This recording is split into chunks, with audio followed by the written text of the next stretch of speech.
So today we're going to continue our focus on DNA, which I'm personally enthusiastic about, at least in terms of being such a fascinating molecule. And I told you the story last time of how we actually came to understand that DNA was the genetic material. And I still see comments that, oh God, you know, all this stuff is not relevant to the exam. We're trying to construct the exams in ways that test whether you got the concepts and not just whether you memorized every term that you ran into in the textbooks. I'm hoping that you will see some greater purpose in why I'm trying to talk about some of this. And also, I'm sure some of you will forget the details of transformation, of DNA replication we're going to go into as we sort of burrow into it over the next lecture or so. But what I am hoping you may remember 10 years from now, even those who don't go in biology, is how experiments are done, how real people do them. And that was partly what I was trying to tell you, and you guys were pretty good at figuring out the basic principle that someone had to somehow show that a DNA molecule in one organism could change some organism to have a new characteristic. And as I sort of told you with the work from Frederick Griffith, and then his initial stuff wasn't devoted at that at all. It was trying to solve a very pressing problem, which was dealing with pneumonia in a pre-antibiotic era. And then the finding that he got, that this odd result that something in a heat-killed extract could be transferred to a live bacterium, sort of set things up for Avery and his colleagues after a number of years of work to make a very powerful argument that DNA was the genetic material. But as I said at the end of last lecture, that paper was published in the 1940s, and people didn't immediately say, oh wow, DNA's the genetic material. Often, and we'll see it again with genetics, there's sometimes sort of the body of science, the average person thinks about science needs to have reached a certain state before an idea can take hold, even if there's evidence supporting it.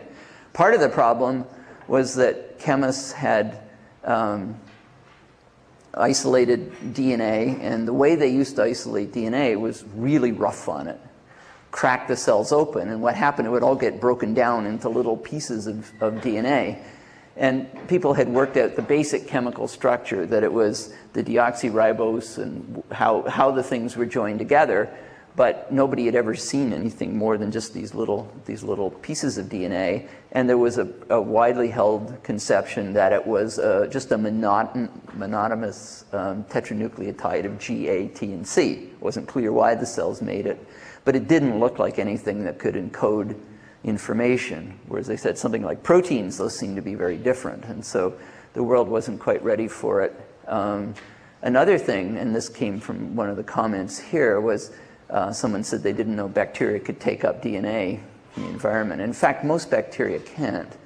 It happens that the Streptococcus cocci and some other bacteria at certain phases in their lifetime develop this capacity to take up DNA from the outside. Given what I've told you about a membrane and how hard it is to get things across it, you can imagine it's not trivial to get a DNA molecule, which is huge, from one side to the other. So it doesn't normally happen. And what happens if you go into a lab and you're cloning something or other, and we'll talk about how to take a couple of pieces of DNA and join them together in a test tube and then put them back into a bacterium. If we put it into E. coli that doesn't normally take up DNA, you'll find it's sort of basically black magic. You cook them up with some divalent cations at very high concentrations, you do temperature shifts and various things, or you give them a big jolt of electricity, and the next thing you know, you get some DNA inside. And it's not a very efficient process, but all you need is one molecule to get in one bacterium, and then you're in business. So that was another reason that this wasn't accepted right away, because this was not a phenomenon that could easily be repeated with other bacteria. So it looked like perhaps it was something perhaps special to Streptococcus. And what did really change people's understanding of the or at least bring people to the understanding that DNA could possibly be the genetic material came about from the discovery of the actual structure of how the structure of DNA as a long molecule with complementary strands and the double helix, the stuff, the little pictures I showed you with the base pairs, which you know about, and how the two strands, which now I'm going to start emphasizing, run in opposite directions. We'll come back to that in a little bit. But the 5' to 3' direction is this way on one, and 5 to 3 on the other. And just remember back here that there's the 5' carbon, that's the 3' carbon. So this is the 5 to 3' direction of the strand. And then it twists up in three-dimensional space to form this double helix, and you've seen that movie several times. So it was, once that structure was discovered, then people began to see how this could possibly encode information. It was clearly not just a tetranucleotide of GATCs. But we didn't move immediately to that understanding. And today, again, sort of trying to show you how biological experiments done and how they're done by real people. I want to just go on and tell you what happened, the key to things that happened next. So someone who was very struck by the results of Avery when they came out was Irwin Gaff, who was at Columbia. And in fact, my colleague Boris Megasanik, whose office is next to mine, was a postdoc in Gaff's lab. So I've got a neighbor of mine who worked with Gaff. And Gaff was very struck by this result from Avery and his colleagues, that you could take DNA and put it in another organism. And I hear a couple of quotes from his writing. One that I liked, I've sort of had a sense of this in my own research career, this kind of thing. He said, "I saw before me in dark contours the beginning of a grammar of biology." He didn't really know quite how it worked, but he sort of sensed that somehow here where you could get down to the language that was biology was written. So he started some experiments, and I started with the conviction that if different DNA species exhibited different biological activities, there should exist chemically demonstrable differences between deoxyribonucleic acids. So he was able to start just doing some simple chemical experiments to try and see, look at DNAs from a whole variety of sources and see what he could learn. And this was not at the structural level yet, this was just at the chemical level. But one thing he learned was that the base content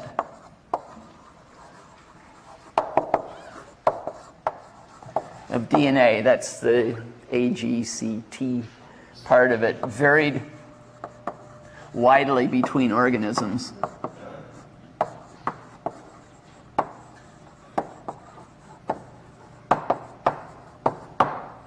So this was what Gaff found in his lab, key findings. And that was important, because if DNA was just a molecule, GATC, just a tetranucleotide that every organism made, then you expect to find the same base composition in all organisms. He didn't. So that finding essentially buried the monotonous tetranucleotide hypothesis. Another thing he found was that DNA was the same in different tissues.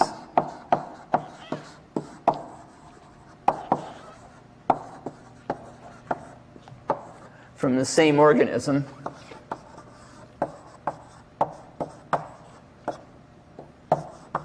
But the proteins varied.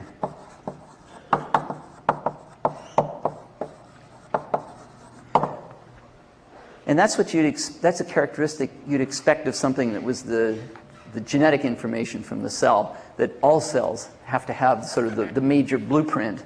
And if you had, even though proteins looked like an attractive possibility for that because they had so much variation, this kind of finding wasn't consistent with it, and it supported the idea that DNA was the genetic material. Well, the other thing he could do is he could measure the AT, G, and C content of all these different DNAs, and he noticed some similarities then, and he extracted out of that a couple of generalizations. One was that if you looked at the ratio of the purines, those are the ones with the 2 rings, adenosine and guanosine, over the pyrimidines, those are the ones with the single ring. which were C and T, they're about 1. Another thing he noticed was that the ratio of A to T was about 1. The ratio of G and C to C was about 1. Now that was an important clue, but it didn't lead to any immediate breakthrough, even though maybe now that you know the structure, you can see, gee, if I'd been there, maybe I would have been smart enough to jump on that number. So instead, the work that led to the structure of DNA now introduces a couple of other characters who you've heard of a lot, Jim Watson and Francis Crick. At the time that Avery made his discovery, reporting DNA was transformation, Jim Watson he described himself later as a precocious college boy in Chicago who was consumed by ornithology. So he was into bird watching. That's what he was excited about at the time Avery did his experiment. And Francis Crick at that point was a physicist, and he was in the British Navy designing mines, naval mines. So that's where those two players were at the time of Avery's results. So then both Francis Crick and Jim Watson ended up in Cambridge, England, about 1950. I think Crick got there around 1949, and Jim Watson got there in 1951. Francis Crick was a grad student, 35 years old at the time. I think we have, I'll show you the pictures in a minute. 35 years old at the time, still working on his PhD. So he was a pretty elderly grad student, if you want to think of it that way. And Jim Watson was a young hotshot. He'd done his PhD working with Salvador Luria, who was at Indiana University at the time. Salvador Luria was one of the Nobel laureates at MIT. He founded the Cancer Center, which is still here, right across from the main biology building. And Jim was very, very bright and brash young guy, and he'd done his PhD with Salva, and then he went to Cambridge as well. And the reason they both went to Cambridge was they were attracted by the power of X-ray crystallography. Now, I said a little word about that earlier, that if you take X-rays and you bounce them off a crystal and then measure the diffraction pattern, you can work backwards by Fourier transforms and whatnot to figure out what the underlying crystal structure is. For the purposes of this course, the mechanics of how that's done we don't have to worry about that right now. You just need to know that you can work backwards from the diffraction pattern to figure out what the underlying structure was. And I told you when I introduced you to proteins that the first clues that there were these regions of secondary structure, alpha helices and beta sheets, came because people saw characteristic reflections in those, in these diffraction patterns of certain proteins. And I also told you the story of how Linus Pauling had gone to Oxford, had gotten sick, and tired of reading detective novels, started to try and explain the refractions in certain class of proteins and came up with a model for the alpha helix. And so that was sort of thing that inspired Watson and Crick. They were both interested in when one could get the structure of DNA. Now, Cambridge also had a very good X-ray crystallography group. And just in passing, it's interesting as to why they didn't come up with the structure of the alpha helix. There were two things. One was just lack of basic knowledge. I told you that the peptide bond, if you remember, I emphasized that you can't rotate it because the electrons are distributed. Pauling was an outstanding chemist. He knew that fact. And the folks at Cambridge who were doing that didn't learn this until later. So their models were far less constrained because they could have rotation around that bond. And the other one was just an experimental thing, that the size of the photographic plates they used in the Cambridge lab were too small in the sense that they missed a key reflection that Pauling knew about and they didn't know about. So this combination led to them being scooped by the other group. But nevertheless, the group at Cambridge was absolutely outstanding and had one of the top places in the world to do.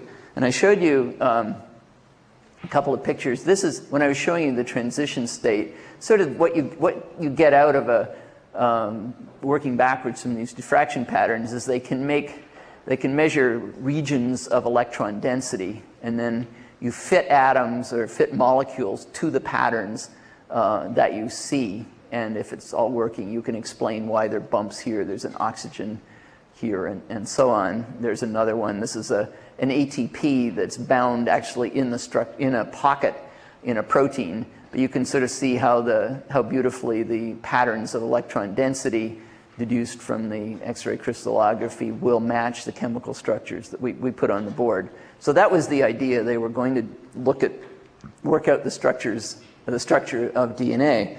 Now, the thing about Watson and Crick, who at this point looked like this. They didn't look inordinately distinguished. In fact, Jim probably looked like, you've probably seen people who look approximately like that around MIT. He would have fit in right here, no one would have noticed. They were not actually X-ray crystallographers. They were just trying to model other people's data. And the best DNA data, DNA crystallography data, was a young woman, Rosalind Franklin, who was working in London in a somewhat uneasy alliance with Maurice Wilkins. And in trying to read the history, it's a bit complicated because at least some of what I've read, I think that when Rosalind Franklin arrived at the lab, she was told this DNA structure problem was hers, and Maurice Wilkins, in whose lab she was working, was told he was sort of working for her. So there was a bunch of confusion in this. But in any case, Rosalind Franklin was collecting crystallographic data, and Watson and Crick, located some distance away in Cambridge, were trying to come up with models that could explain the structure of DNA. And they learned about Rosalind's data, and it was her data that they used to work out the basis, her crystallographic data that they used when they put together their structure. So if it hadn't been for her, they wouldn't have been able to make their discovery. So part of the reason I'm dwelling on this is I think their discovery of the structure of DNA was arguably one of the great intellectual advances of our time. It just opened doors. The whole field of molecular biology became possible once people suddenly saw that DNA was complementary strands. You could almost immediately see how you could copy genetic information. It laid the groundwork for what later turned out to be, recombinant DNA and everything else. So much of this pivots around this one discovery. And I think I wouldn't be doing justice to this finding, which you all have heard about for years and years, if I let you walk away from here thinking this was two young geniuses who sat down in a room with some crystallographic data and emerged with a structure that sort of changed the course of the study of biology, and as you can see, changes our society and everything else. There are a couple of accounts of this. There are numerous accounts. One that I found pretty interesting is called The Eighth Day of Creation, if you ever want to read an interesting book on science. This was Horace Judson's effort to try and put together a history of this happened. And with all histories, ultimately, there's some judgment calls by the historian. But this one's certainly he tried to be pretty fair-handed and even-handed, and he tried to get at the heart of what was going on. Watson wrote a book called The Double Helix. Jim Watson's a very colorful character, particularly quite brash, particularly when he was younger, and that's reflected in this book. It's an interesting read, probably a more balanced point of view for sure in Eighth Day of Creation, and there are now a lot of other books. But what I did, just to try and do this in about a minute or two, was I took a couple of the key things that happened during their adventure of trying to work out the structure of DNA and just kind of ran some of their missteps together, because even though this was a marvelous discovery, it just didn't happen. So they started out, they were inspired by Linus Pauling's discovery of the alpha helix. And I don't know if you can remember the story, but what Pauling decided to do when he was lying in bed and with a strip of paper trying to work out the structure that was giving these reflections in the crystal structure, he said, I'm going to start by ignoring the side chains. So that was a brilliant move in the case of the alpha helix, because he was then able to figure out that that hydrogen bond between the carbonyl and the amino group, you could see how if you got the helix going, it would repeat at exactly the way that would give the reflections that were observed in the crystallography. So that was how Watson and Crick sort of did. Linus Pauling had shown the way, so they decided they would ignore the side chains of DNA. So they started out by saying, we won't consider the ATs, the Gs, and the Cs. Well, given what you know about the structure of DNA, that was not a helpful move in trying to work out the structure of DNA. Another thing, for example, that happened was that Jim Watson has no lack of self-confidence, and so it turned out when he went to hear scientific talks, he didn't take notes. And so he went to hear a talk on X-ray crystallography given by Rosalind Franklin, but he didn't quite remember the numbers right. Got the facts a little jumbled, and he and Francis spent a while trying to design models to data that wasn't the right data. It was just not quite remembered right, so there was kind of an inefficiency there. And then Jim had a bias almost to the end that the phosphate backbones, they knew it would somehow be on the inside and the bases would be on the outside of the structure. So if that's your sort of starting place, then it's sort of hard. So Francis Crick was beginning to suspect that maybe the bases were important. So he hired a young mathematician, and he said, can you see whether you could work out whether there would be any chemical attraction between any pairs of bases? And the young mathematician came back and said that he thought G might pair with C, or go with C, and A with T. And given what happened here, you might have thought that a light bulb would have gone off, but it didn't.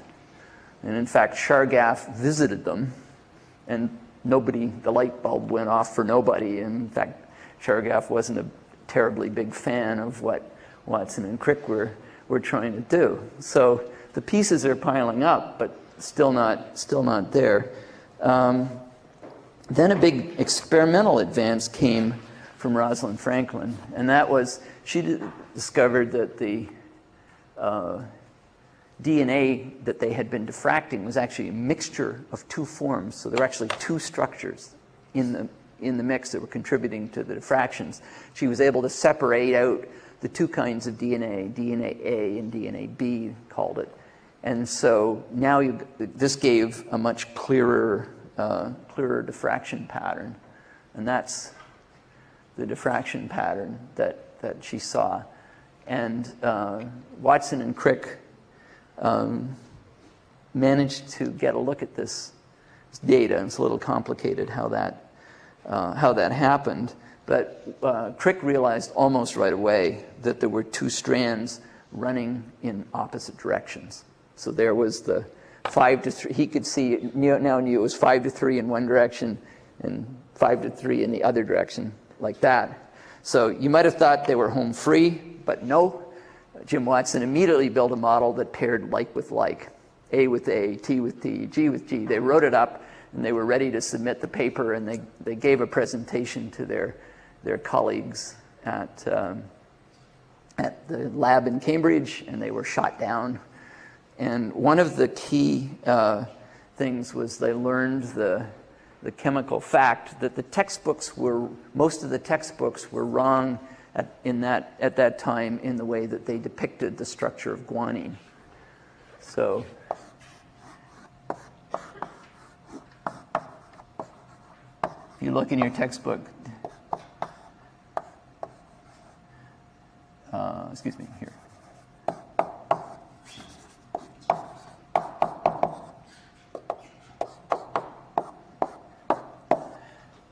So if you were to look in a textbook today, you'd see guanine like this.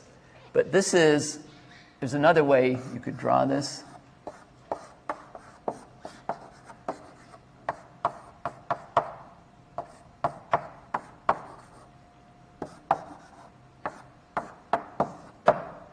So this, you may remember when we were talking about phosphoenolpyruvate, that this is an enol form, and this is a keto form. And this is the way most of the textbooks were showing guanine at the time. So they were looking at the structure of guanine in textbooks. And if you were trying to work out schemes for putting bases together, you can see what's going on up here would be very different if we have a hydrogen here versus if we have an oxygen. If you're trying to, say, make hydrogen bonds at that particular position, I think all of you understand hydrogen bonds well enough to see how that would throw you off. So once that insight came, once they learned that, then the rest of the structure came pretty fast. And there's a movie about this. One of the nice things in it was sort of trying to recreate the experience where I think it was Watson was shuffling these base pairs around. He suddenly realized that you could set up base pairs with A and T and with G and C, and when you looked at them, you could see they were geometrically exactly the same shape. You could just take the shape of the G and C pair and lay it right down on the A and T pair. And then you could see how you could build either a GC or an AT pair into the repeating structure of this DNA, and it would be compatible. So they built a model, and I thought, we can just hit the lights for a second here, maybe.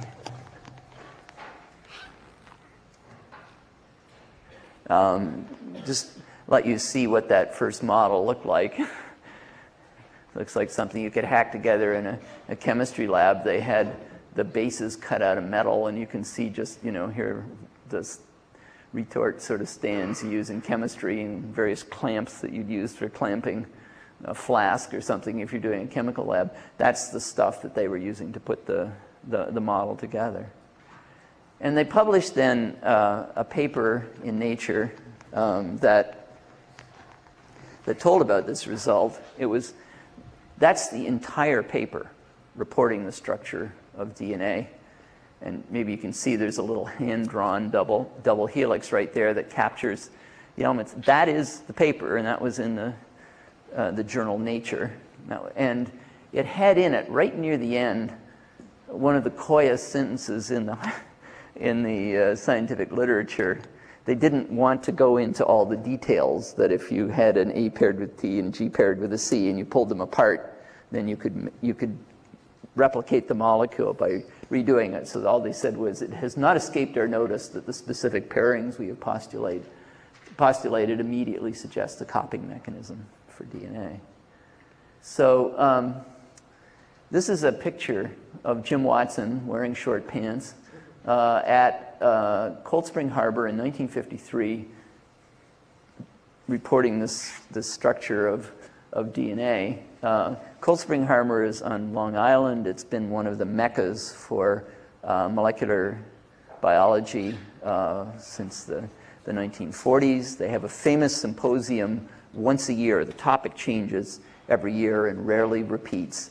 And it was at one of those symposia, this was the year that they discovered the structure of DNA, and there was Watson. So 2 years ago, they had another meeting, a special meeting, just at exactly this point of time of year. It was in February, within a couple of days of right now. So I gave this lecture, and I showed the students in the class that year. I said, here's a picture of Jim Watson displaying the structure. They're having a meeting 50 years later in 2003, and I'm going down there. I'm asked to give a talk, and I'll come back and I'll tell you what it was like. So I gave my lecture. I dashed out to the airport. I hopped on the plane. I went down. I registered. They gave me the stuff to get into my room, a little envelope with a key card and things, and I went up to my room and I took out the key card, and what did I find myself looking at? The same picture I had shown to the class just a few minutes a couple of hours earlier.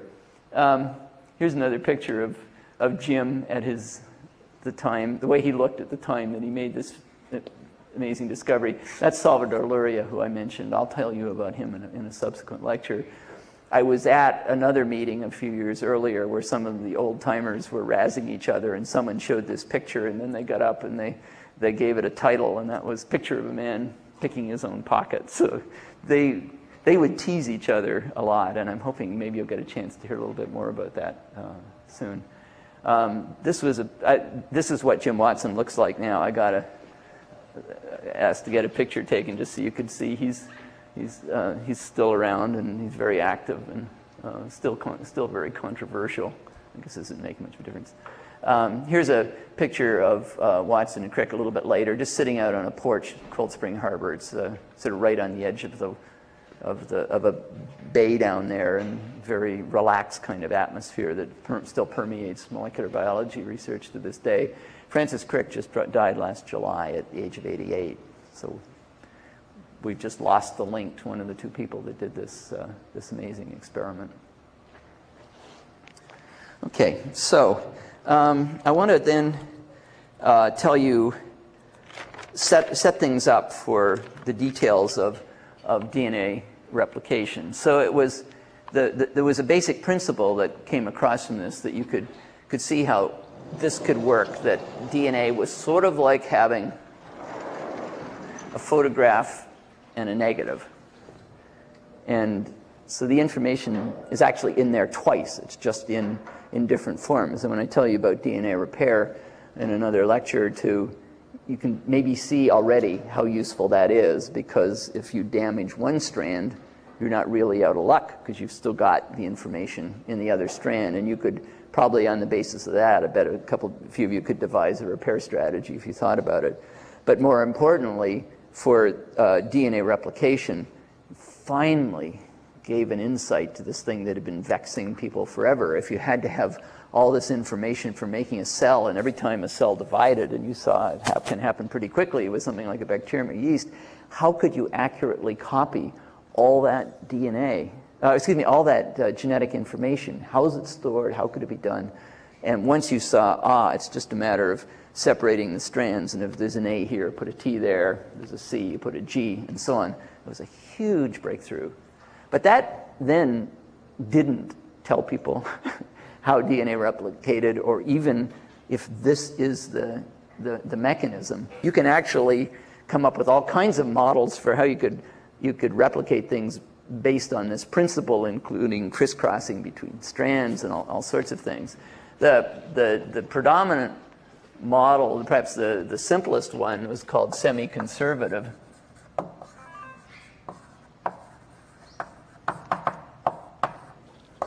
And it thought of the problem in this kind of way, that if you had two strands of the original DNA molecule, and then you pulled them apart, that one of the strands here would become one of the strands of the daughter, and then the new one would be here. And the same thing would happen on the other side. And then if you did it again,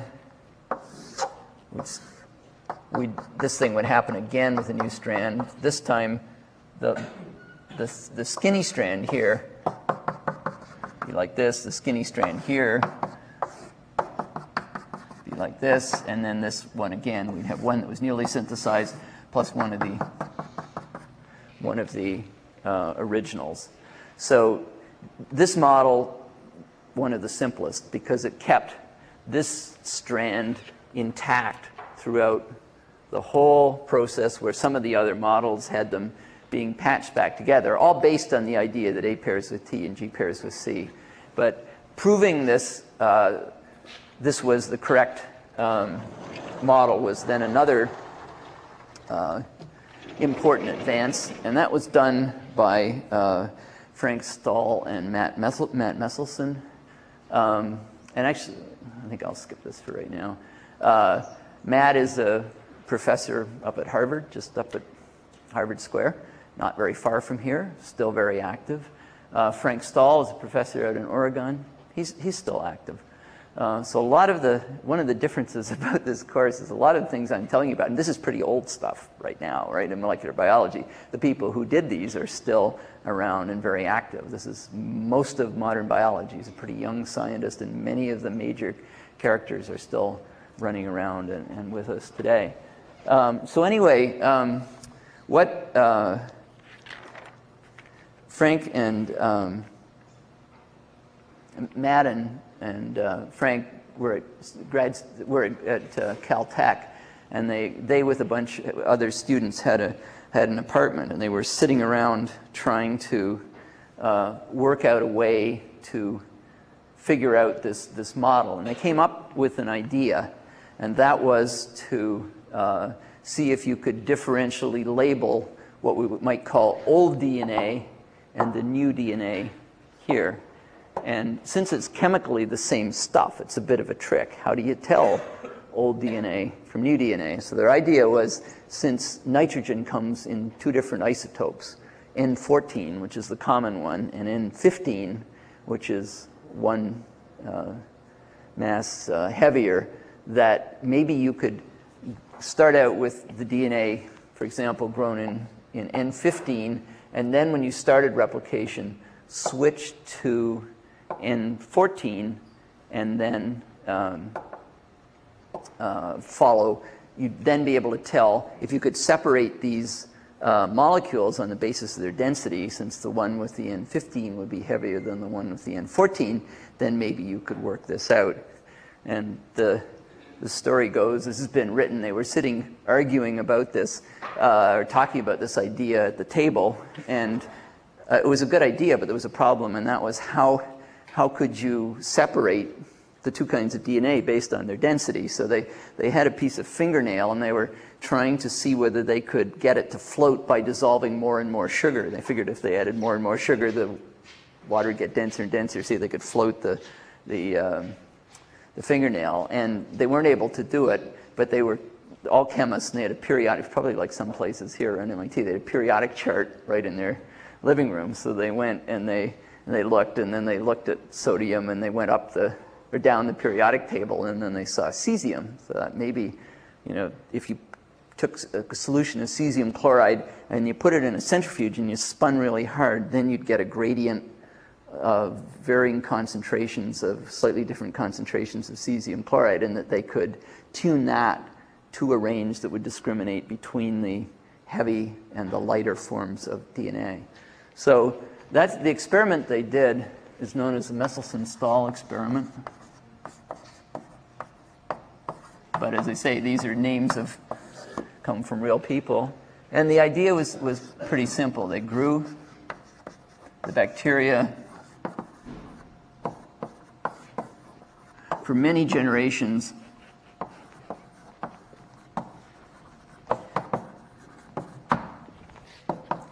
in N15 medium.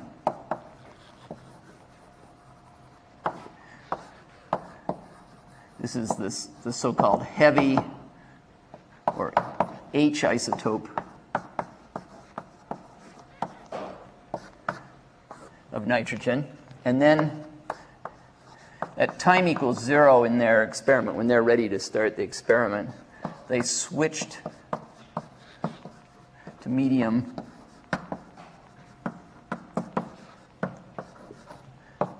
with N14, which we'll think of as the light or the L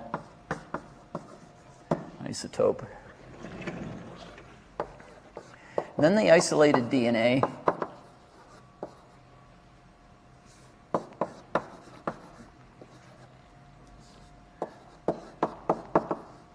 after, let's say, increasing rounds of replication that you could tell simply by measuring how much DNA was in your bacterial culture when the bacteria had doubled their DNA. And this is what the data they got looked something like this. In fact, in this case, the blackboard representation is pretty close. So this is cesium chloride and it's been centrifuged very hard so that there's a gradient now that goes from, that's light at the top and a little heavier at the bottom of the gradient. There's a little more cesium chloride per mil here than there is there on the tube. And I'll just give us 3 little sort of reference marks here. So what they found when they started was that all of the DNA was at that position down at the heavy end. And then, then this is after one generation. So the DNA has now doubled. What they found was that all the DNA was now at this intermediate position.